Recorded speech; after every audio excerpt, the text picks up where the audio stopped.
Nicola, thank you so much for joining us on the Small Business Growth Series. Really appreciate your time. We have Nicola here with us, who's the CMO of Poolwerx. Thank you. Pleasure to be here. Thank you for the invitation. Tell us a little bit about what a day in the life of a CMO at Poolwerx looks like.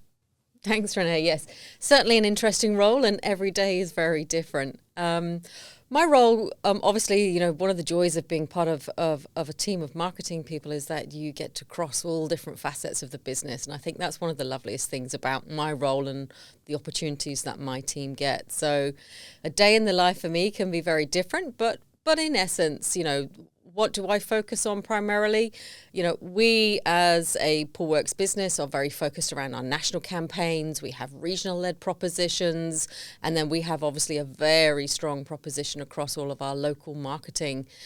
So my day can be very different in respect of being on a call with a franchise partner, directly talking to them about, what they can do to help improve their growth in their particular market sector based on their business plans. So I spend a lot of my time talking to our operations team, who we call our ROMs, our regional operations managers, talking to them about growth. Where can marketing support them in growth within their particular states? Where can we support the franchise partners within that state? Who needs more help than others? So, there's always that triage conversation going on where I can then support my team to look at, where does growth come from? What does acquisition look like? What does retention look like at a local level for everybody, really? From a national perspective, obviously, there's a lot of stakeholder engagement with what we call our PIPs, otherwise known as suppliers, I think, in most other industries. Our partners in profit, as we call them. Well, that's cool. I like that. are the people that, I get involved in, obviously, in terms of our forward, what we call our client first strategy. So those key promotions that go out throughout the year. So what's happening in terms of innovation? I always need to be 6 months ahead of the game in terms of, what's going to land and where it's going to land. Is our focus around wellness? Is it around lifestyle? What new products are coming in? And my role is to listen, take the feedback, and promote and present to them new opportunities that equally they can then take back down the chain and into their networks and their buddy systems. So those type of meetings help marketing in terms of making sure we're listening, we're understanding what the feedback is that's coming from small businesses that are within our network, and that we're meeting, both their expectations and obligations around the brand, but we're also always looking for that niche, that new opportunity, that different way of doing something. Looking at PR and brand and sponsorship opportunities is also, a key part of my role alongside those everyday promotional needs that we have as a service-led business. Absolutely. There is so much to unpack in that answer because the main thing that I hear a lot about, and we do as Constant Contact as well when we're talking to franchises, is, how to better support at a local level. So, and how to support the franchisees. But based on what you've just explained there, that's a lot of support. That's amazing. And how many franchisees do you have now? So at the moment we've got 143 stores and 484 mobile operators. And is that across Australia and New Zealand? That's across, yeah it is. And across Australia there's 442 territories. So we're looking after 442 territories, or the franchise partners certainly are, with both a combined mobile operation and obviously our bricks and mortar stores as well. As the HQ marketing team, how do you manage and oversee, I guess, from a corporate governance perspective, 442 territories? I mean, that is quite a lift. So, there must be sort of systems and tools and processes, I guess, in place to do that, because that's a big network of franchisees right there. It certainly is. And I think, that's one of the reasons that, we're so engaged with our future with you and, what opportunities Vision 6 Constant Contact can, bring to the table. So in terms of the in terms of the change and growth that happens within a business like ours, it's obviously always important that we've got the right technology available to us in this modern day and age. So, we've been very lucky this year introducing a new brand portal for our franchise partners, something we call Loop. They've got new portals for paid advertising. They've got portals to help reputation management. They've obviously got the portal with Vision 6 at the moment to help with our EDMs. But for us, the governance piece is very focused around our brand portal. We provide to our incumbent franchise partners and certainly those new people that join our organization a plethora of tools, templates, evergreen assets that they can use for their local area marketing.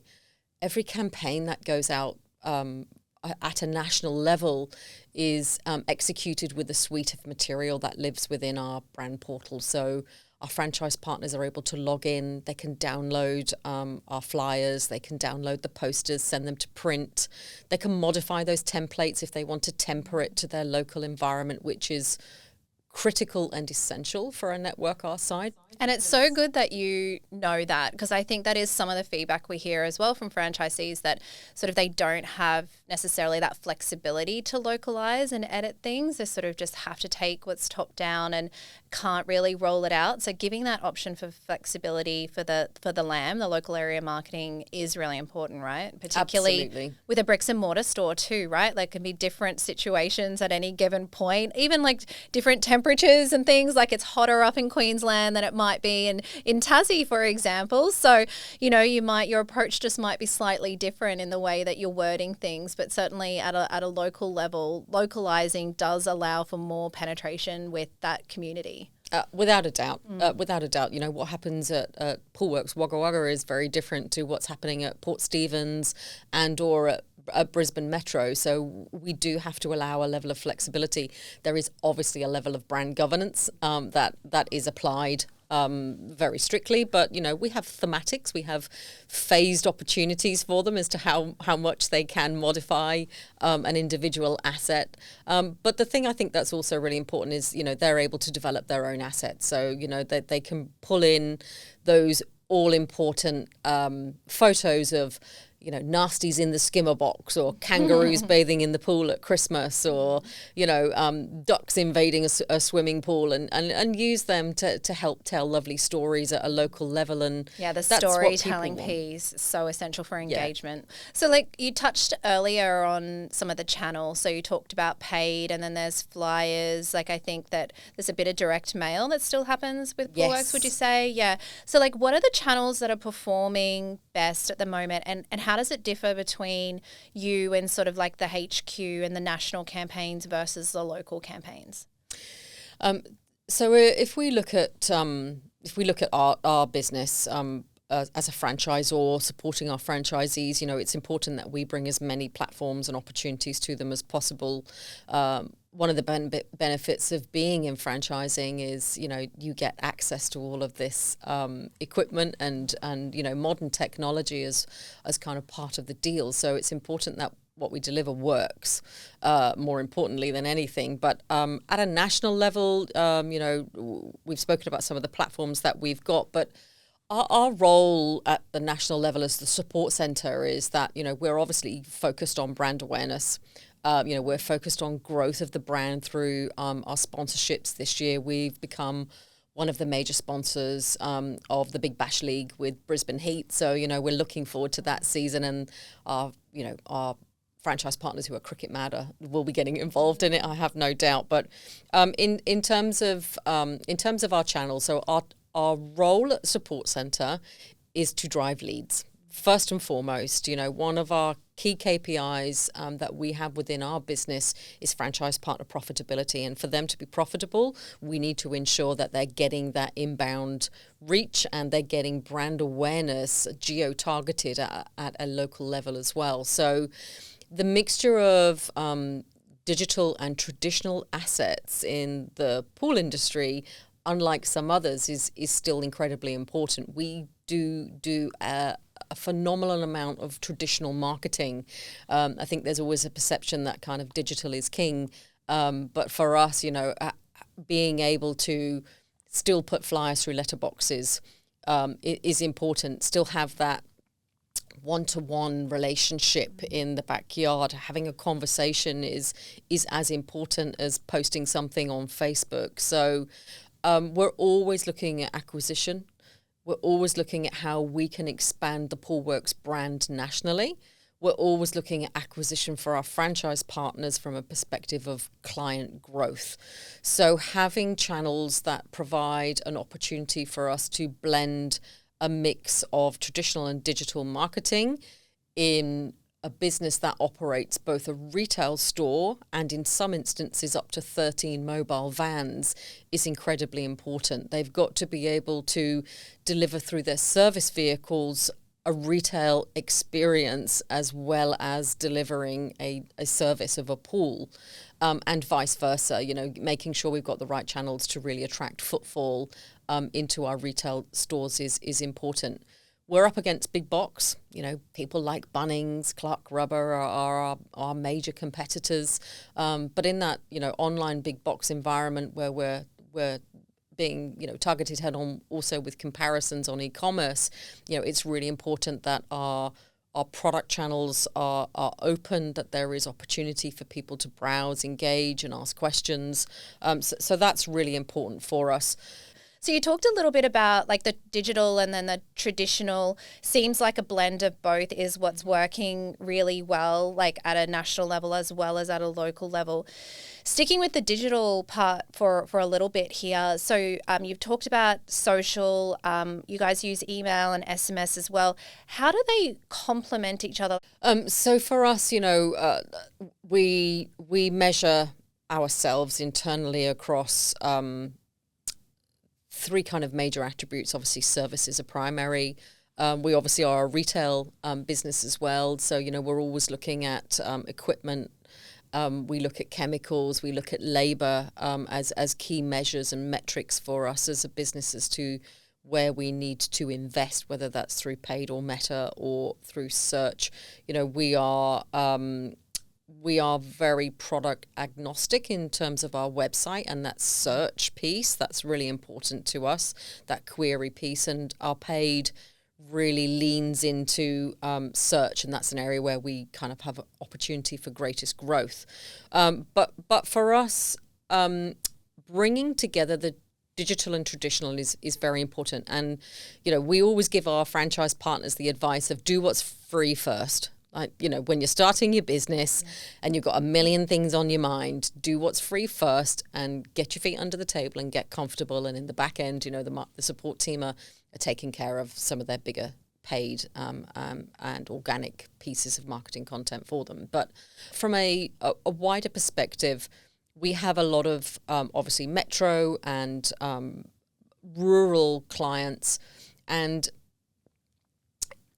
digital communication in some of those areas is challenging. So it's more important that, the flyer is put through the door, or the phone call is made every Friday, or the right posters are up in store for the weekly visit that Jack does every Friday.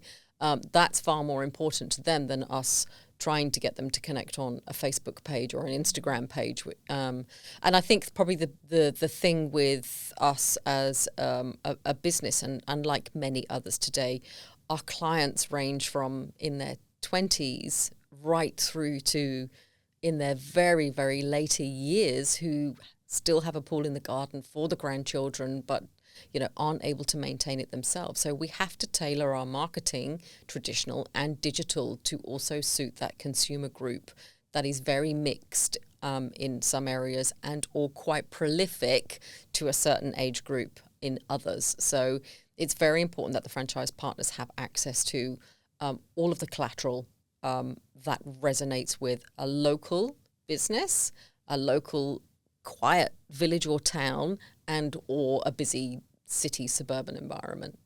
You talked a lot about the fact that there's a lot of resources given at the franchisee level. Is there education and training as well? Because we hear about that so much, that it's the big challenge with, I don't know how to market. I'm not a marketer, right? I've got my store. I want it to grow. Like, I'm passionate about it grow. I'm really good at what I do. But I don't understand all of this marketing business. So like, how do you help the franchisees in that way? So they go on somewhat of a journey. So when they join the business, they go into what we call pool school, and their pool school lasts 3 weeks. I think it's one of the longest pool schools that's around, where they're actually given that onboard training as a small business. So we cover finance, we cover marketing, we cover supply management. We cover the technical training, how to plumb a system, how to pull a robot apart, how to prime a pump, all of that sort of stuff. From a marketing perspective, when people are in pool school, we sit down with them and we develop an interim 3-month plan. Oh, so they're awesome. given a plan that tells them how and where to focus on their business subject to the geographical location. In most instances, if it's a brand new business or a startup, it's kind of an almost out of the box experience for them for the first 3 months, because there's so much else going on and they've got to build the service round. We have a program called Forming Good Habits that we run with our franchise partners. So they go through continual training with us. We have a session every year called Revitalize. So we're on the road, out training franchise partners face to face, showing them what all the platforms do for those that still haven't yet logged in, and teaching them kind of where the biggest opportunity is at the moment. Our focus with them is around Google My Business, Google reviews. So we're trying to kind of upskill them around that too, around that reputation management piece, and we're doing that because we're also improving our digital stack with our website as well. So that's a really key piece for us. But there is ongoing training and investment for our franchise partners. We've just come out of convention. We all got together on the Gold Coast this year, and we ran some really good little masterclasses with them around marketing. But it also gives us an opportunity, particularly in business meetings, for example, when we're presenting what the next campaign is that's coming, that they also feedback to us. So that feedback system is important. I think one of the lovely things that we do in our business, and we do it so well, is our buddy system. We have a fabulous buddy system, whether it's on WhatsApp or whether it's a peer-to-peer group that gets together monthly or quarterly. Our franchise partners actually support and train each other. What are some of those challenges that you face at the moment from a marketing perspective? I think obviously the economic shift has been something that's been on everybody's radar for the last 18 months. We've been in retention mode strategically as a marketing piece, and we're now kind of turning the tide on that, and really kind of looking at more acquisition as people's propensity to spend begins to change slightly. We didn't see a drop too much around that in our service business, which is lovely. There's always challenges economically, and as a business, I think we really pride ourselves through the brand research that we conduct that we really are engaged with our client base. We survey twice a year. We send out net promoter scores, and we really make sure that we're listening. That's a really important piece for our business, because that's a really good takeaway, actually. It's just, and I think you can forget that. Yeah. You just keep listening. It's just, trying to pump out the comms as much as you can, and you're not really listening and then adapting to what the customer's kind of trying to tell you. And sometimes it might not be directly trying to tell you, it just might be behavioral, and you are noticing that shift. Because, we've seen from some of our research as well, there's about 60% of consumers that we surveyed recently in Australia and New Zealand have reduced their spending at small businesses due to inflation. So it definitely showed us too that, there's a real price sensitivity in Australia and New Zealand right now. Absolutely. I couldn't agree with you more. Last year and certainly at the beginning of this year, our major focus really for the last 2 years was around the value piece, demonstrating as the experts where people can get value out of the product that they're purchasing. And, we did see initially a push to people perhaps looking at, we call our range good, better, best. So they were looking at the value end in terms of price, as an opportunity, as opposed to, stretching and getting the more kind of premium product that's available on the shelf to them. So we did see a shift in that area.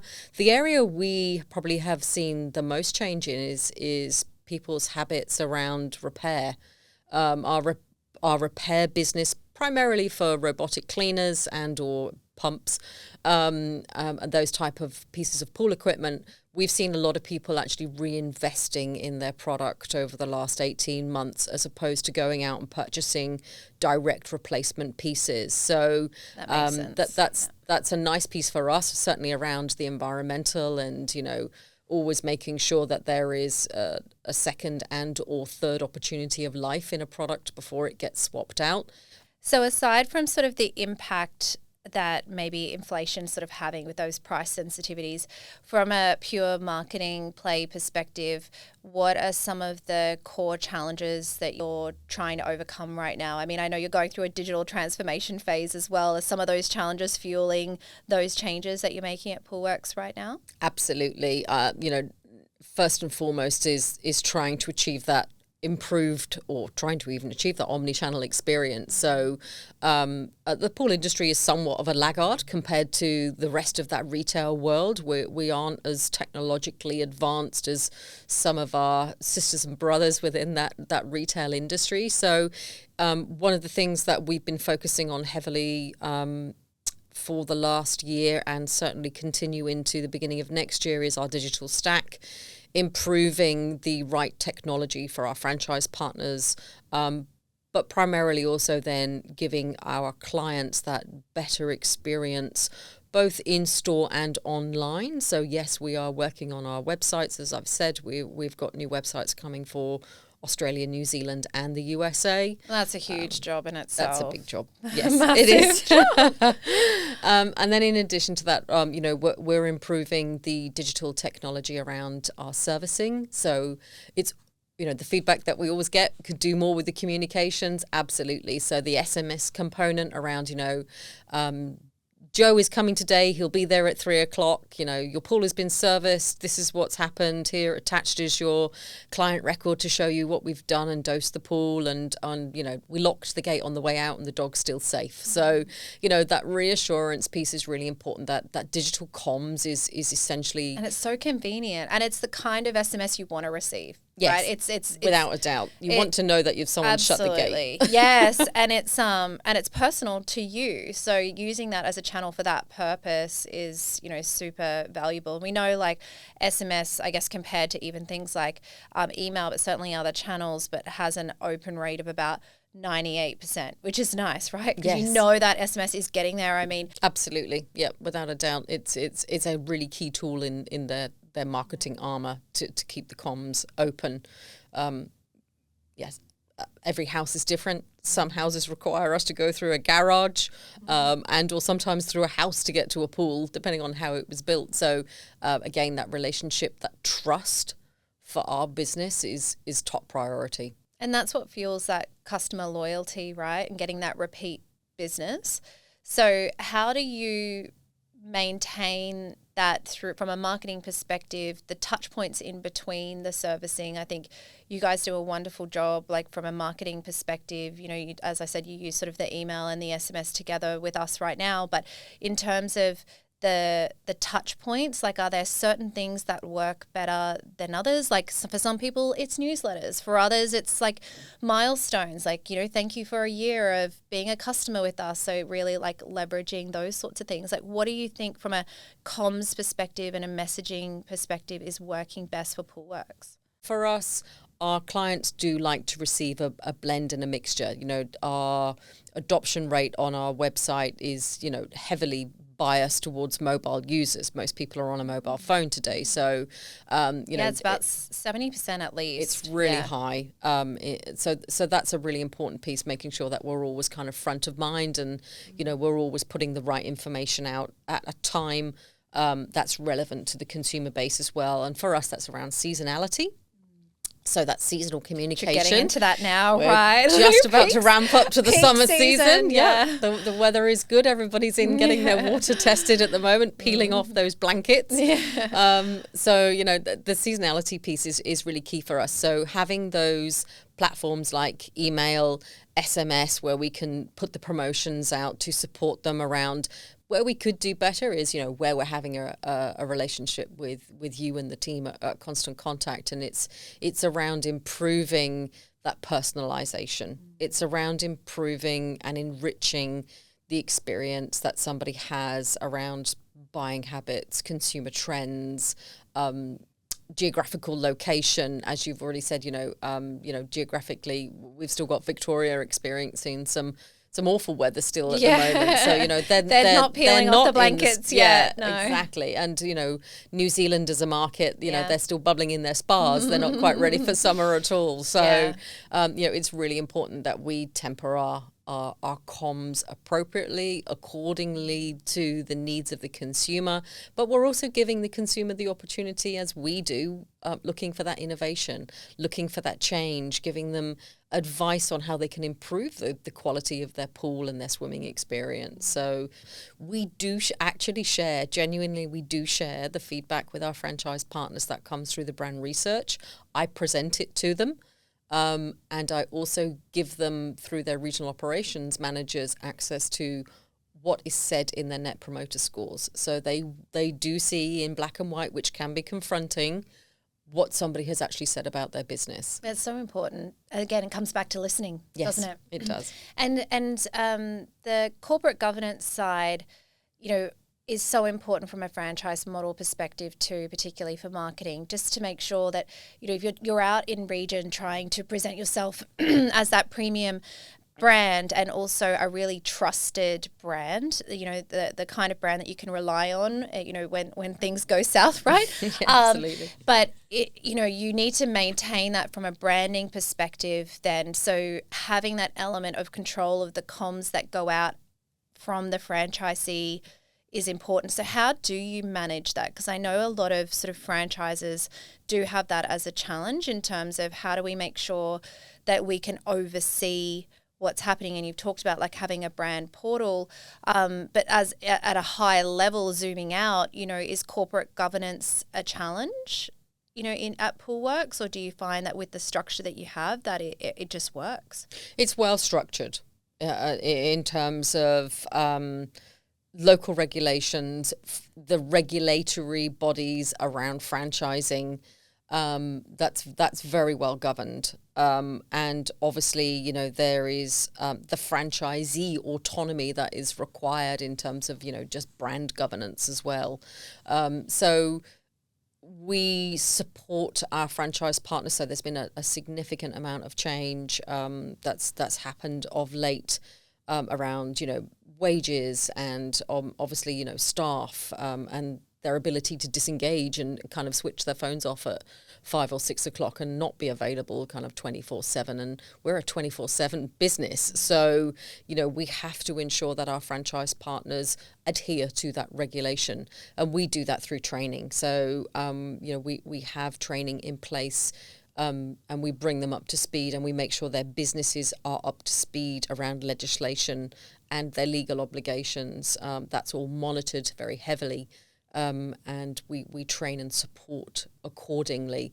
As any small business, they unfortunately are bound legally and through the regulatory process to ensure that they're compliant across many things, whether it's vehicles on the road, staff in the store, wages, hours, all of that kind of stuff. But they also have the added complication of managing the brand. So our marketing team, we have sign-off processes on everything. Everything comes across the marketing team's desks. There's always 2 sets of eyes on what's being presented digitally. We can track and monitor what's going on and what's being posted and sent out. But there's a level of trust as well. Yeah. At the end of the day, you need that balance, don't you? They've bought into the Poolwerx business. They want it to go well as well. They want it to go well, and it needs to work for them locally because it only takes a one man and a small army to make something go wrong. So that they're responsible for their local business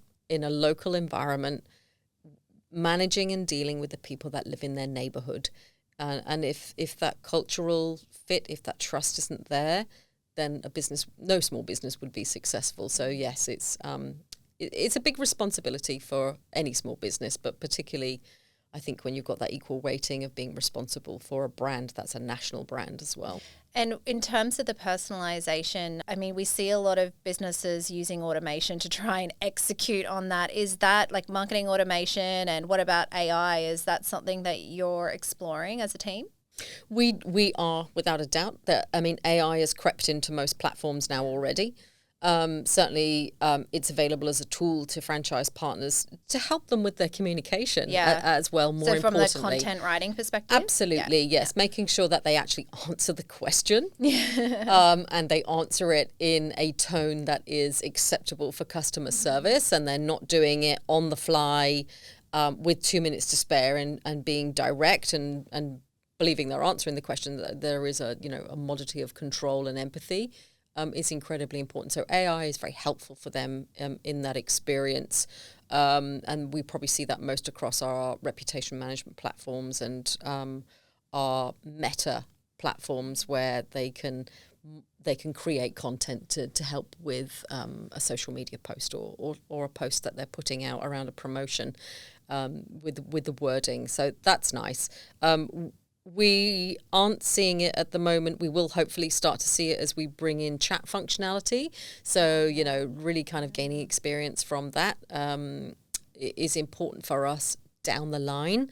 And obviously, in terms of any business that operates multiple digital platforms, the learning experience from websites, from search queries, from SEO, we dive into that data very frequently to make sure that we improve content on our pages, the way that we're presenting stuff. That is part of our everyday marketing strategy, and we rely on that heavily to give the customer experience that our customers expect. And hopefully we can continue to support you with that. Yes, I know it's a big priority. You've got a big job coming up.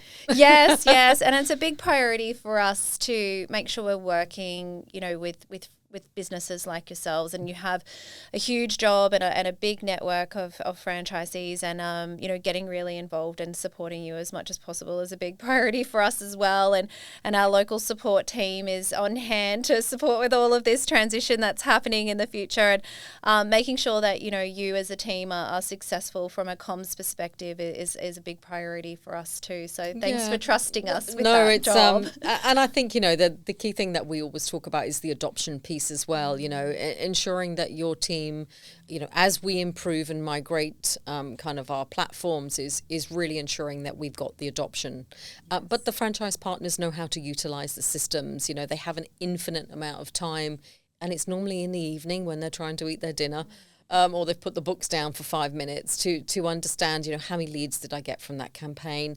Who can I put on my call run for this week to, help out a query around a heat pump that's come in, or somebody that wants a service. So utilizing the platforms that you provide for us, the adoption, I think permission to adopt and ability to adopt and willingness to adopt is incredibly important in the training that we provide them. So yes, I think we're going to have another change for them to take on board next year. A good one, because they love. And I think it's what I'm really proud of that we've been able to do is make sure we're delivering a platform that is simple to use and that has the smaller business in mind, so that it isn't troublesome. It doesn't take 2 months of training to learn how to send one email. And I think that simplicity is important because we know how time poor these franchisees are. They usually less than an hour a day can be devoted to anything to do with sales and marketing. The rest, they're trying to run their business. They're wearing so many hats. So